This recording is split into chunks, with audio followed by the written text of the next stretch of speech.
Assalamualaikum warahmatullahi wabarakatuh. Saya Asep Saifullah dari Teknik Geologi FITB ITB akan menyampaikan kuliah GL 4015 Penginderaan Jauh Geologi. Topik 10 Penginderaan Jauh Termal, segmen 3 Karakteristik Termal. Penginderaan jauh termal yang beroperasi pada kisaran inframerah panjang atau termal memiliki karakteristik yang sedikit berbeda dengan penginderaan jauh multispektral ataupun hyperspektral.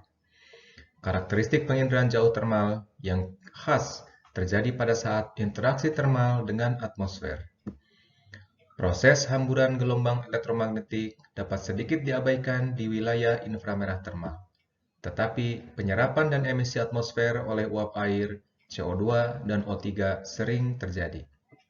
Sehingga radiasi termal yang terekam sensor atau LRAD merupakan kombinasi dari radiasi permukaan L-epsilon, radiasi upwelling atmosfer LU, dan radiasi downwelling atmosfer yang dipantulkan atmosfer atau LD. Untuk mendapatkan radiasi yang berasal dari termal permukaan, maka koreksi termal atmosfer masih perlu dilakukan untuk penginderaan jauh termal ini. Karakteristik termal lainnya adalah variasi pendeteksian temperatur terhadap waktu. Uji coba sensor termal dari kamera dilakukan terhadap sumber panas berupa air mendidih dengan temperatur konstan 98 derajat Celcius.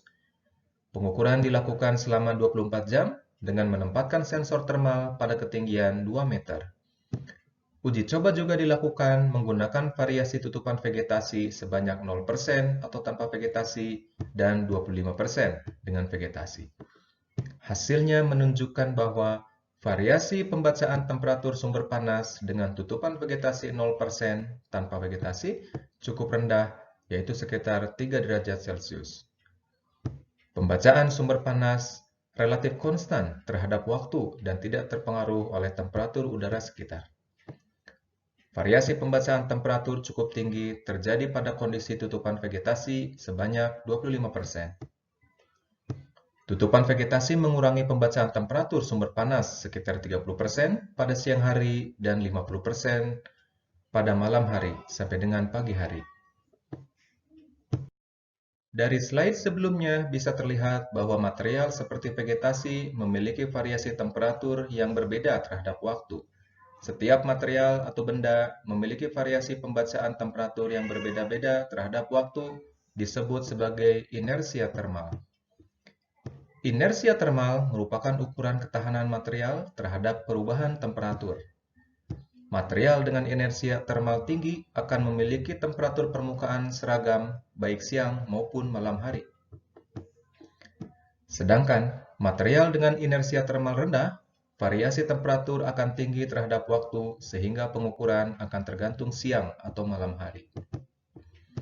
Berikut diberikan dua contoh material dengan inersia termal yang berbeda untuk serpih yang memiliki inersia termal rendah, delta T tinggi, dan batu pasir yang memiliki inersia termal tinggi, delta T rendah. Karena besarnya nilai termal inersia untuk setiap material sangat spesifik, sehingga suatu kuantitas bisa dijadikan sebagai dasar identifikasi material tersebut. Material dengan inersia termal rendah memiliki delta T yang relatif tinggi dan sebaliknya. Pendekatan nilai delta T dari citra termal dapat dilakukan dengan mengurangi T-rad, akuisisi malam hari terhadap akuisisi siang hari untuk area yang sama. Kemudian apparent thermal inertia atau ATI sebagai suatu parameter untuk mengidentifikasi material geologi bisa dihitung menggunakan albedo pada citra saluran visible. Berikut merupakan contoh aplikasi perhitungan ATI untuk mengidentifikasi produk gunung api dengan citra aster. Citra aster TIR saluran 13 diambil dari akuisisi siang dan malam hari. Delta T dihitung dengan aritmatika pengurangan citra T-rad siang dengan malam. Albedo dari citra aster saluran 3 dengan waktu akuisisi siang hari digunakan untuk menghitung ATI. Citra ATI diperoleh dengan aritmatika pengurangan dan pembagian menunjukkan indeks dengan kisaran 0,05 sampai dengan 0,2.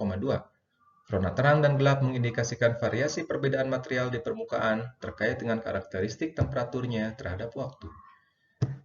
Nilai ATI tinggi yang ditandai dengan rona terang berasosiasi dengan produk letusan gunung api yang sudah tua Sebaliknya, rona gelap berasosiasi dengan produk gunung api muda berupa aliran lava dan pyroklastik. Daerah basah berarti juga menunjukkan indeks dengan nilai yang rendah.